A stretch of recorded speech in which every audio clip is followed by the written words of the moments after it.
Welcome to the Speak Her podcast with your host, Camille Essick, the podcast where creators and innovators connect. Let's get started. Hey everybody, welcome back. This is Camille Essick. I'm host of the Speaker Podcast. This is the podcast where innovators and creators connect. I would love to hear from you. Be sure to hit that notification bell and subscribe. Follow me. I'm on Facebook, YouTube, Instagram, and TikTok at Camille.Essick. And you can also send me an email at thespeakerpodcast@gmail.com. And y'all, I have some great things available. Go to my website, CamilleEssick.com, and grab those things today. Without further ado, my brother is back. Erynn Perkins, he's here. Well, Erynn, welcome back to the show. It's so good to have you. Thank you. Glad to be here. Thank you. So since the last time you were here, just catch us up. Like, what's been going on in Erynn's world?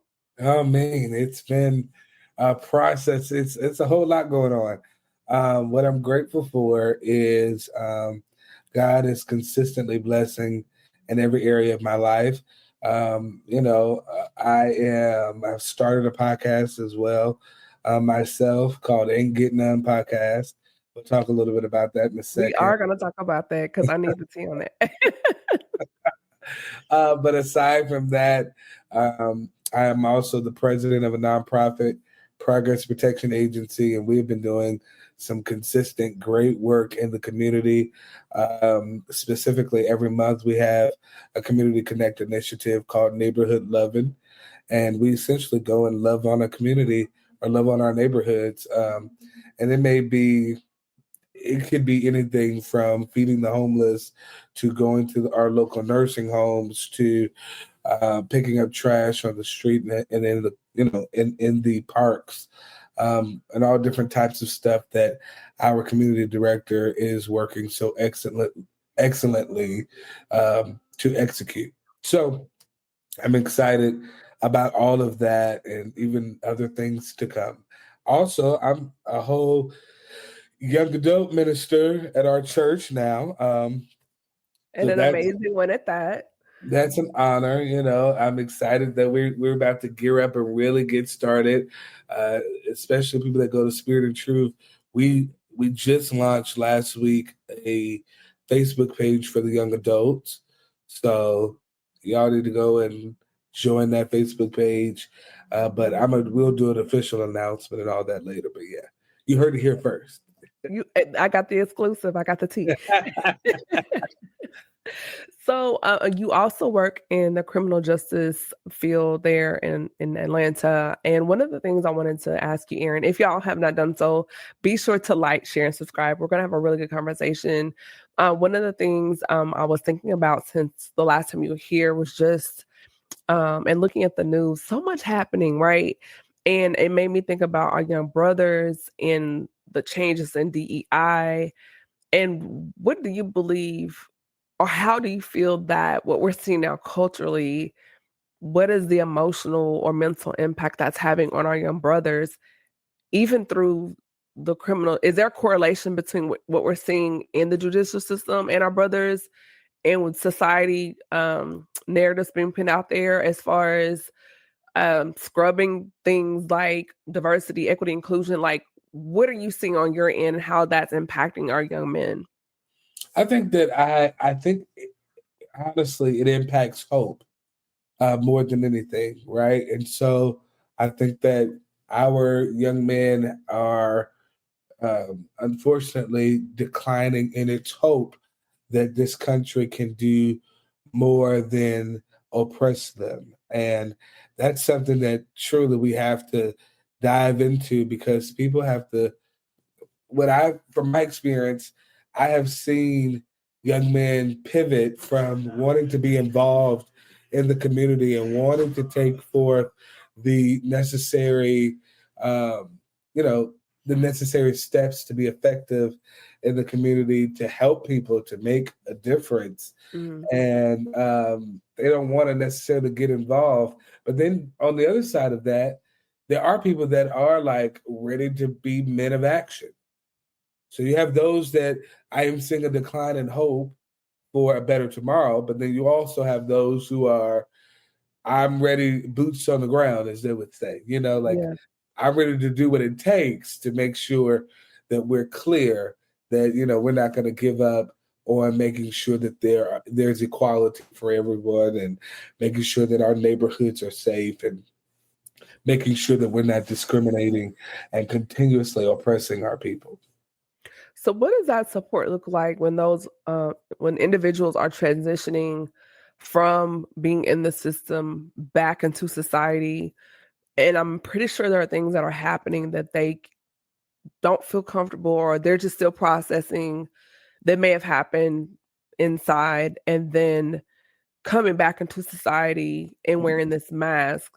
But behind the scenes, like behind the mask, they're processing those experiences, encounters, and then coming back into a society, and people are still expecting them to be themselves, but not realizing there's a layer of trauma between being on this side of the bar and then coming out and back into the world as a returning citizen. So what does that support look like? Well, first of all, what I have observed is that those that were previously incarcerated, or those that have the experience of being incarcerated and then released, there is no access to resources, right? That they have. So the truth of the matter is, the resources exist. Not arguing that at all. The resources for sure exist. The issue is they don't have access to it. Some because they don't know any better. Some because those particular organizations have certain stipulations that don't assist them. And so you have to find what works for you. And, for people that have recently come out of jail, my encouragement to them is you have to be just as ambitious about pursuing a new path as you were being in the old path. Because the truth of the matter is, if you're not looking for the resources, you will not find them. Because nobody's offering them up. Nobody's saying, hey, let me help you get this way. However, my nonprofit, we have developed programs, and we have developed seminars to assist with being that bridge between you're just coming out of jail and you need to find the resources that work for you. Mm-hmm. And so for those people, I'd say you gotta find that community of people that's going to help you sustain a better path. One of the seminars that we do is called Plan with Purpose. Mm-hmm. And we do that because majority of the issues that I see consistently happening in the criminal justice system is that there's a lack of productivity in our young men. And that's why they ended up going. Because can you unpack that just a little more? Yeah, for sure. Mm-hmm. If I have more time, I could do more crime. That's the way I say it. Right? So, for example, if I have idle time where I'm not putting things in place to achieve certain goals, then I'm likely to fall into the wrong group, or to try to take a shortcut that unfortunately could lead me somewhere that I don't want to be, like jail. But one thing that I will share that's most important to realize, it's not that nobody wants to go to jail. Nobody's like, nobody wants to be a criminal. I mean, there may be some psychopaths somewhere that may want to do that with their life. But I'm saying large majority of men I've encountered that have gone to jail, they didn't want to go to jail. But unfortunately, their actions led them there because they were at a place where they didn't feel like they didn't have another choice. I don't have another option. Or I've met homeless people who have stolen things from the store because they didn't feel there was another choice, or that there was another option. This was all that I had. This was all that I could do. And so when you feel that you have no hope, as I previously mentioned, or you feel that you don't have the resources to do something different, you unfortunately make decisions that could land you somewhere like jail. And so we developed this program called Plan with Purpose, because if we give you a plan, if we sit down and talk about making steps that will assist you in making better choices, then you're not spending your time just doing anything. You're spending your time working your plan.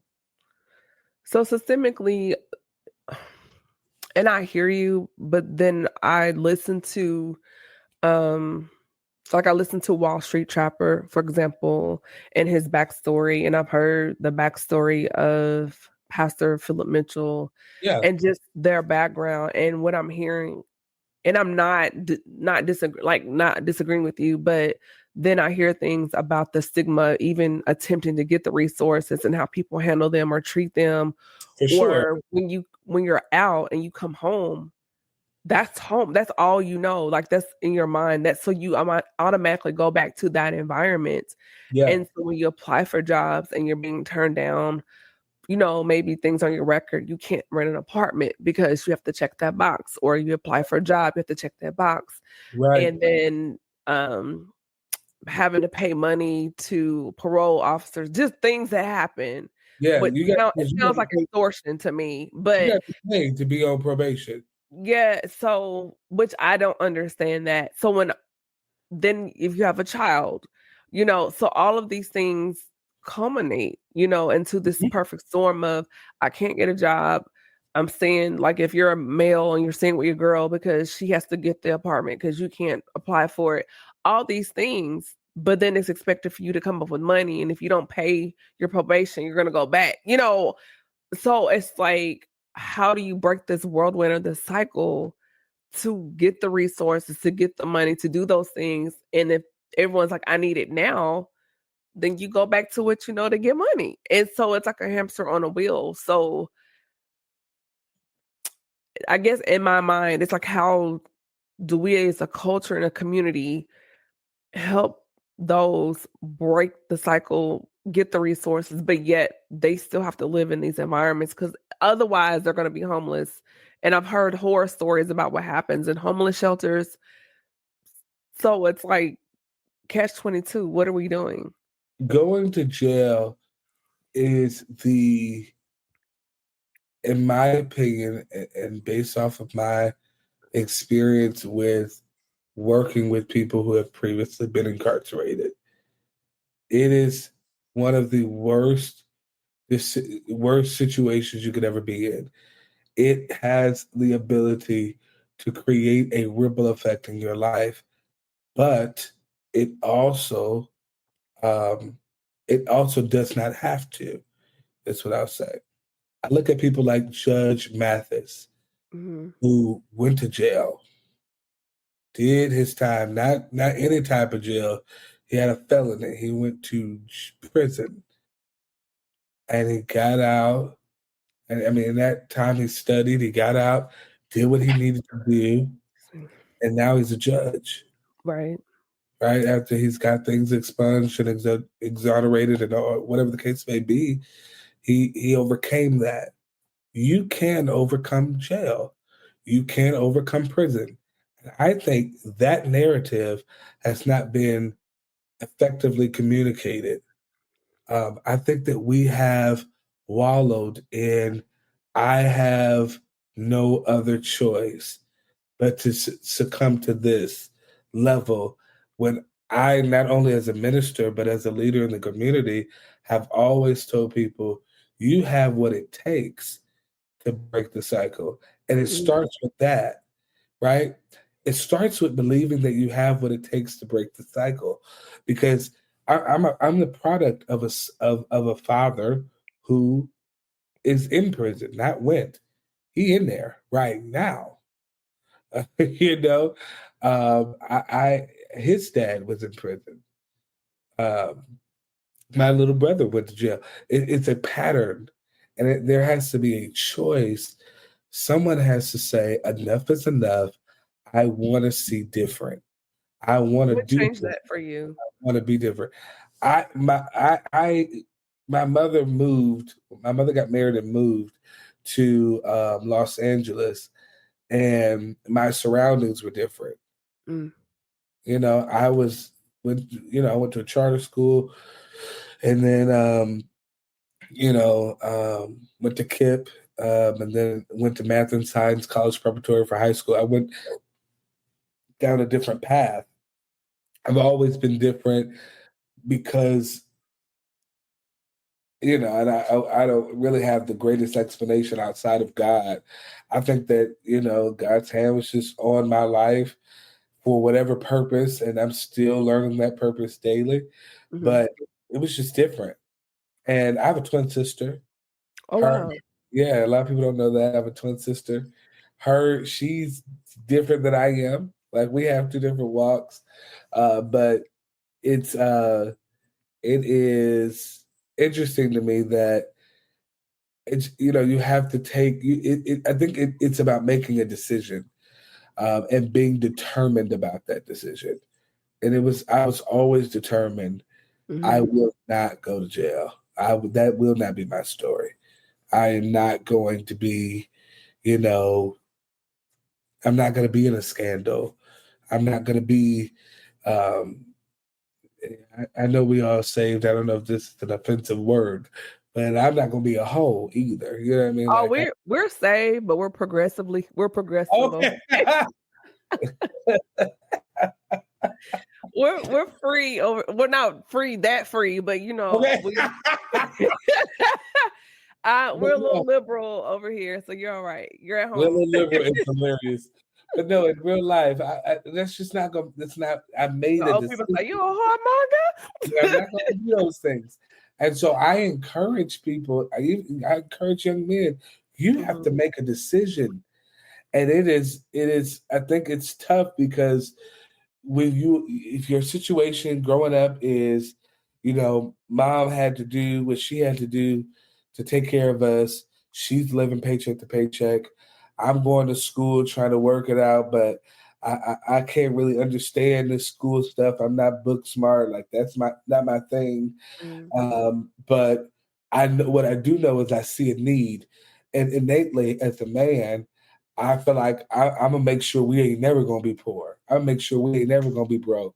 And so I then start doing whatever it takes to make sure that doesn't happen. And whatever it takes could be legal or could be illegal. And that is unfortunately a mindset that could be detrimental to a man's future. You don't just have to make you don't just have to make a decision. You got to make the right decision. And not only that, you have to make the right decision with wisdom and with consideration for your future. Because I think that as we grow up, we don't make a lot of decisions with consideration for our future. We're thinking about just getting by, like right by. now. Yeah. I'm living in the present. I'm trying to make sure today is going to be okay. And I understand that. But that's a poverty mindset that has to be broken. It's the and I'm not saying you're gonna be rich tomorrow or whatever the case may be, but when you make up in your mind, hey, I know what today look like, but I'm gonna do what I need to do today to make sure I can shape tomorrow. Because your actions today, they matter, and I don't know that our generation really understands that sometimes. I think we struggle with that because I look at certain situations or certain cases and certain people who, you know, I'm like, why would you ever make this decision? And some people have legitimate reasons. But does it come with exposure? Like, if you're not exposed to options and other resources, like, I didn't know that was an option for me. If I had known that, I would have chosen otherwise. And, you know, the script, not to be super churchy, but, you know, the word talks about people perish because they don't have the vision, like knowledge. And it really can kill if you don't have vision, if you don't have knowledge, if you don't have just the awareness of those resources or other choices, and you feel like, okay, it's one or two. Let me just do two and knock it out, not realizing there's a 3, 4, 5, 6, 7. Right. But it comes with exposure. I do agree with that. It definitely comes with exposure, and unfortunately, in certain people's story, they don't have that exposure yet. So then it's like, Mm. what do you do? It's like, look, I ain't never seen that side. I don't know if that's gonna work for me. I've never been to that side of the world. I don't know what that Most looks people like. that haven't even traveled outside of 285. Like, Facts, facts. Most people ain't traveled outside. I've met people that have lived here all their life, never been nowhere else, never done nothing else, never. And for me, I've lived in three different states and cities. Um, I've lived in three different codes. yeah. Uh, And I'm different because I was in the Navy. So I've been to right, you Europe, travel. Middle East. I've been to 41 states. I've like when you go somewhere and they ask you, "Oh, what's your zip code?" When you go check out, I literally have to go because the zip codes from moving. Like I've seen a Yeah, lot. absolutely. So when you've done a lot of that traveling, and then of course being involved in certain aspects of criminal justice and social activism, that had its I did a lot of traveling with that. And while I may not have lived, I have spoken and ministered in now over 25 to 30 states. That's So, amazing. you know, um, that's a thank you, Jesus. That's to the glory of God. Yeah. But um, people don't have that experience. The And exposure. Yeah. they don't have that exposure. They don't know, oh, this is possible. And that hurts. That hurts my heart to know that. Um, and that's why I work so hard in my nonprofit. And as my team is working hard, and we're fresh, this is our first year, but we intend to make a drastic impact and keeping this upcoming generation, this current generation, even those that are older than us, keeping them informed. Because I've even met people that are millennials. I've met baby boomers that don't know what they could do with their life if they just thought further. Hmm. If they just believed in themselves enough to press forward. Because I've told somebody before, if you don't believe in you, then you can't believe in the God in you. Mm, that's No, good. how you gonna believe in the God in you if you can't believe in you? And if we are made in His image, we are designed to believe in ourselves Because and he's to in us. Yeah. and believe in Him. Believe Yeah. in Him. Now, I want to be clear. When I say believe in yourself, that don't mean believe in yourself. You're not God. Right? Right. Let's clarify. Disclaimer. Put the Right. PSA out there.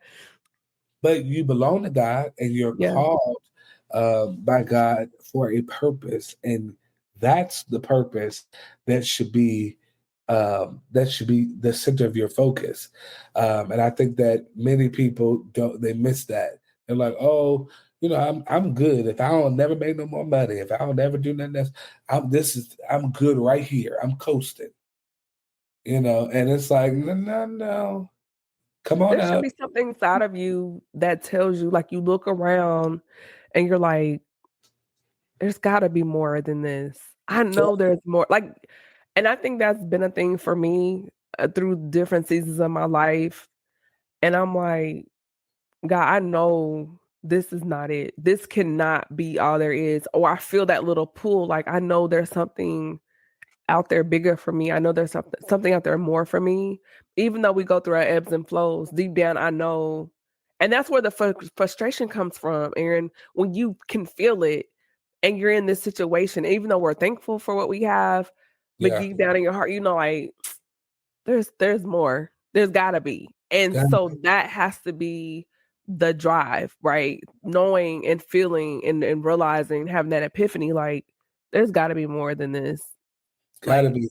gotta be. And So that's okay.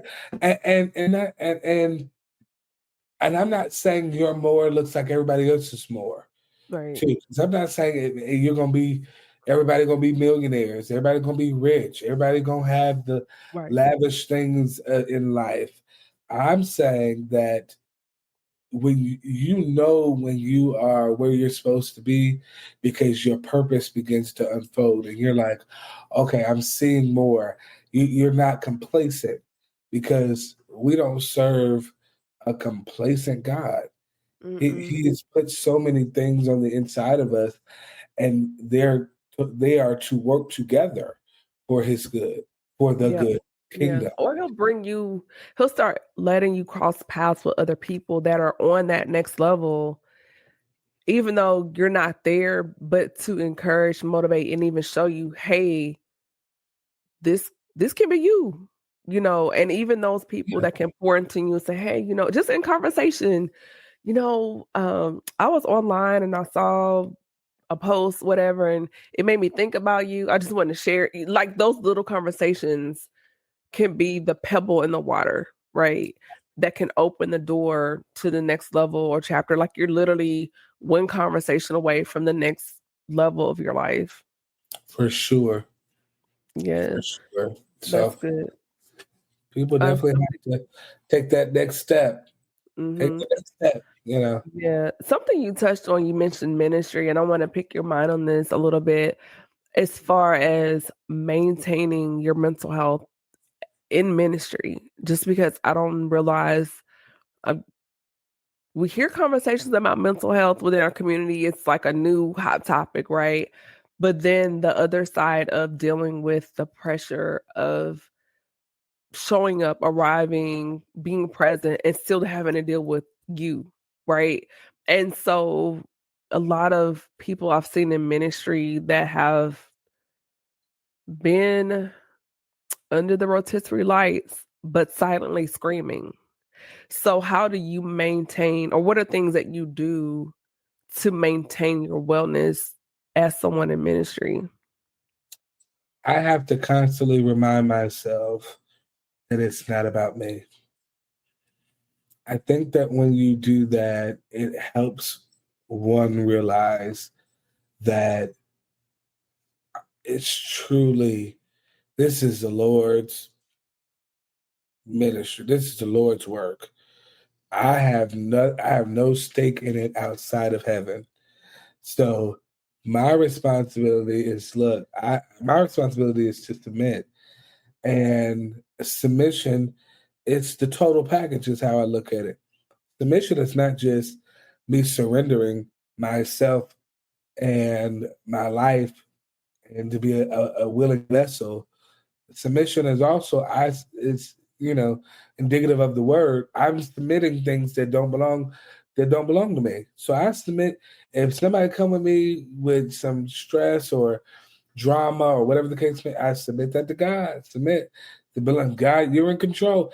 I refuse to allow myself to get stuck in what I can't control.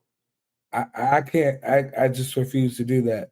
And I know that there are leaders that are constantly bombarded with, the lay members' problems or circumstances, situations, or whatever petty scrutiny that may come, or whatever scathing scandal that may be developed or may arise.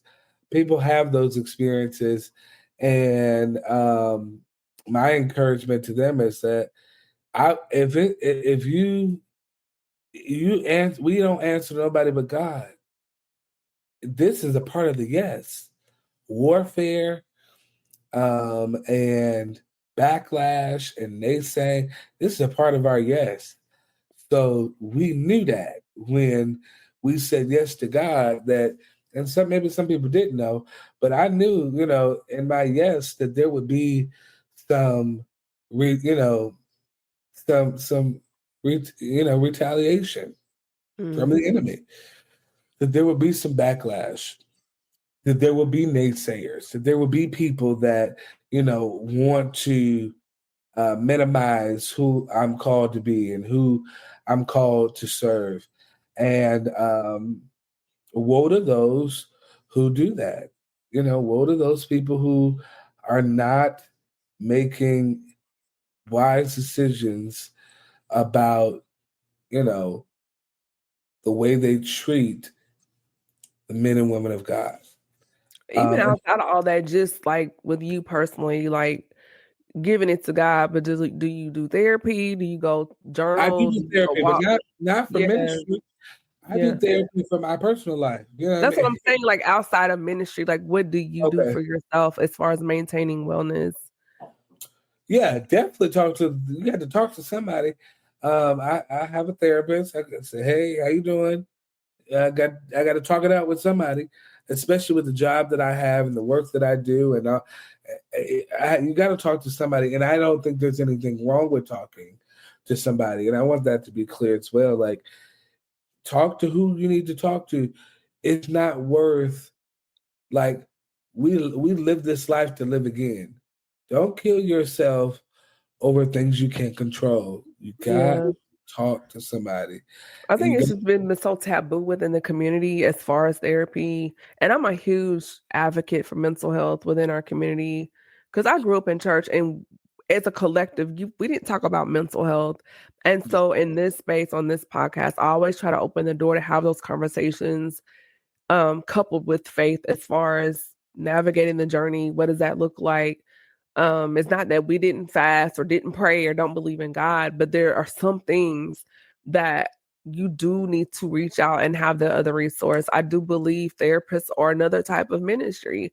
I say, go to the doctor for your heart and your feet and your eyes and everything else, but what about your mind? And so I feel that it's important, and I'm glad you touched on that you do have someone that in that space hold you emotionally accountable as far as what's going on internally with Erynn. So I think that's very important. yeah, I mean, because you have to work things out. There's sometimes trauma hiding in places you didn't even know. Wow. Can you And say that so, again for the people in the back? no, seriously, there's trauma sometimes hiding in places you didn't even know.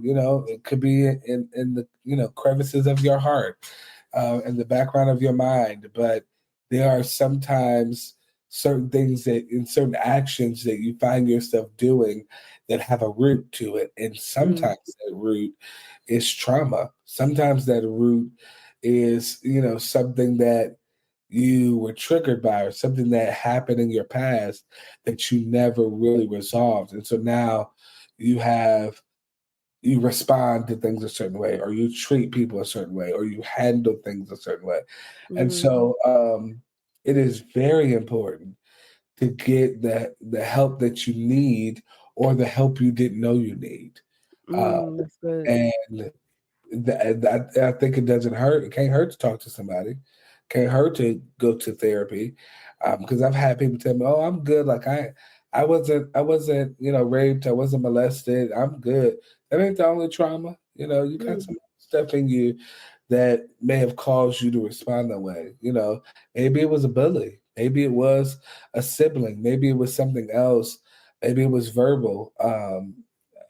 We don't know, but maybe it would help if you got help before you even knew you needed help. Um, that's good. and it'll help your marriage, it'll help your relationships, it'll help It'll your help friends. you. You know what I'm saying? I mean, help Yeah. you for sure, but Yeah. have things that are connected. If I'm being honest, it'll help your job, because you go to some places and you work in some places and you're like, why is my boss like that? You don't know what your boss been through. But if your boss got the help that they needed, then you'll be all I see right. it in real time. Yeah, I see it in real time. There's someone there and the way they show up, um, it's very I can't even say it's microaggressive. They're just an aggressive personality. And one day, Erynn, I had to stop and think like, okay, even though she is in this field, um, that probably is her achievement. But looking at her and just how she shows up, I'm looking at low self-esteem, rejection, depression, and she masked it by overachieving and selling, Yeah. resume, whatever. But as a person, um, definitely projecting low self-esteem and insecurities.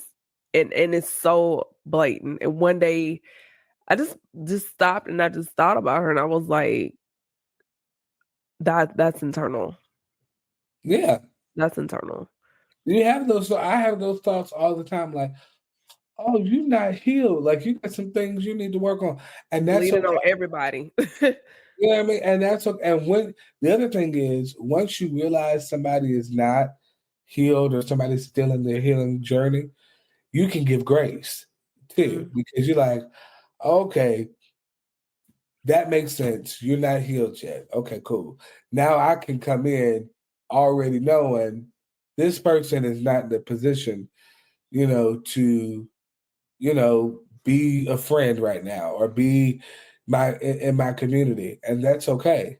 And you just learn how to put up whatever boundaries you need to put up so that you're not walking around having expectations for people that are going to disappoint you. That's a whole conversation.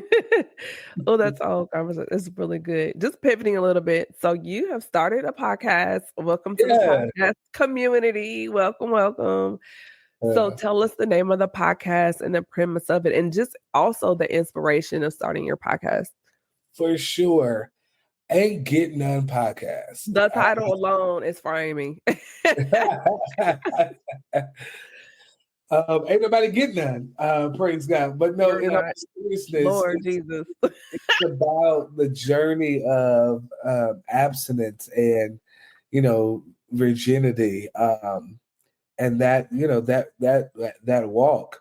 I think that we so oftentimes in church tell people, don't have sex, don't do this. The toxicity of purity culture is real. Yeah, but we tell everybody don't do all of this stuff, but we don't really have conversations, or and really we just started the podcast, so we're not even into the deeper conversations yet. But we're really having a lot of the lighter, foundational, hey, dating stuff, dating rules, all of that type of stuff. But the inspiration for the podcast is off of the fact that I know for me personally, I'm a virgin. I have held out all my life, and it is a process and it is a struggle. Because you still have feelings. I'm a man. You're a Morehouse man. So I have to acknowledge that it takes a lot to be disciplined and make the right decision. And so we started this podcast so that we can have those conversations, and so that people that are out there waiting for marriage could have a safe space and a safe, fun space to kind of interact and talk and just have fun. Yeah. But even those conversations growing up in church, don't do this, don't do that, but not saying why, not explaining why, because it's like Pandora's box, and everybody's box is different. And I don't mean box like the box, but just speaking, people focus, but it's just like everyone has something different.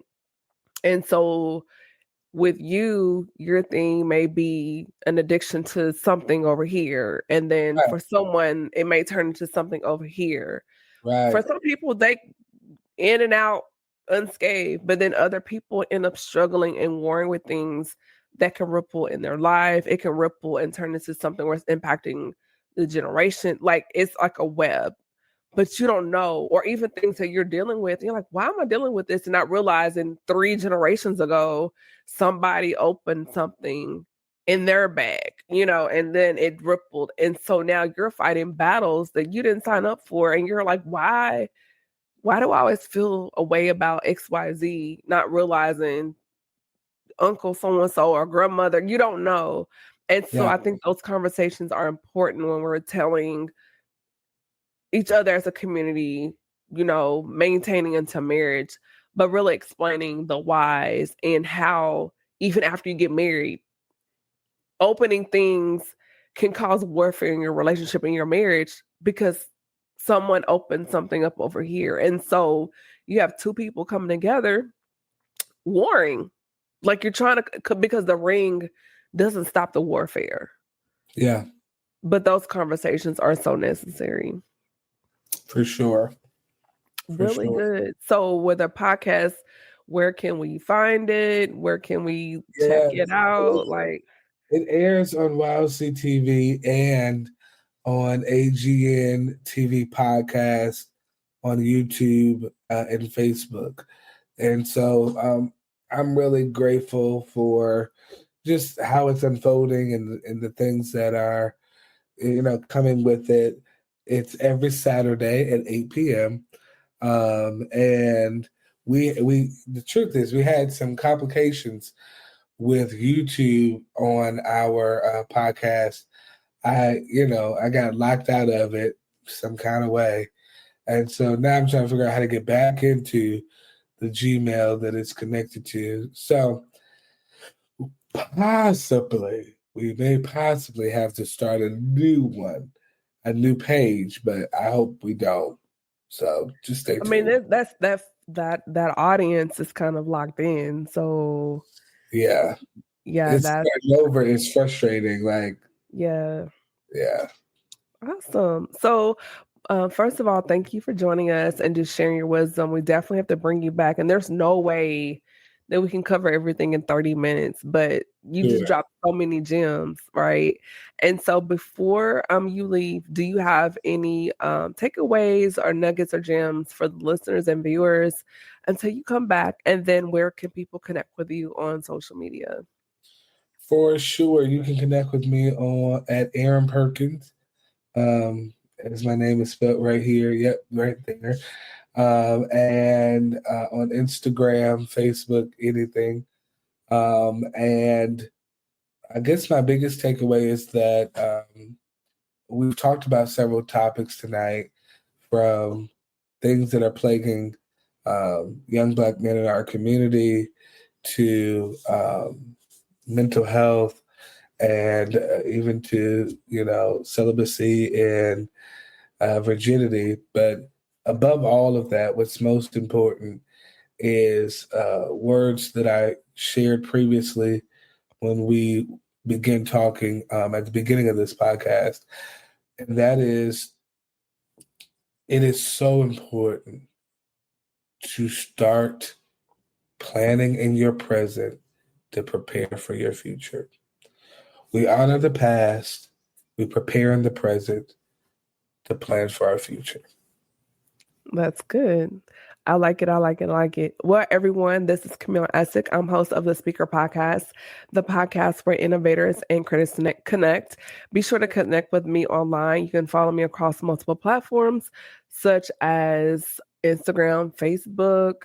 I'm on Blue Sky. Just anywhere there's social media, I'm probably there. I would love to hear from you. You can send me an email at thespeakerpodcast@gmail.com, and also connect with me here and on YouTube. I'm working to build my channel, so be sure to hit that like, share, and subscribe. Hit the notification bell so you know when the next conversation is coming up. Y'all, with that being said, this is Camille Essick. I am host of the Speaker Podcast, the podcast where innovators and critics connect. Y'all be safe. Have a great weekend. And those celebrating this weekend, Cinco de Mayo, y'all be safe out there. Have a good time. See you later. Bye. Thank you for tuning in to another episode of the Speak Her Podcast. Be sure to follow Camille on Instagram at camille.essick, Facebook at the Speak Her Podcast, or www.camilleessick.com.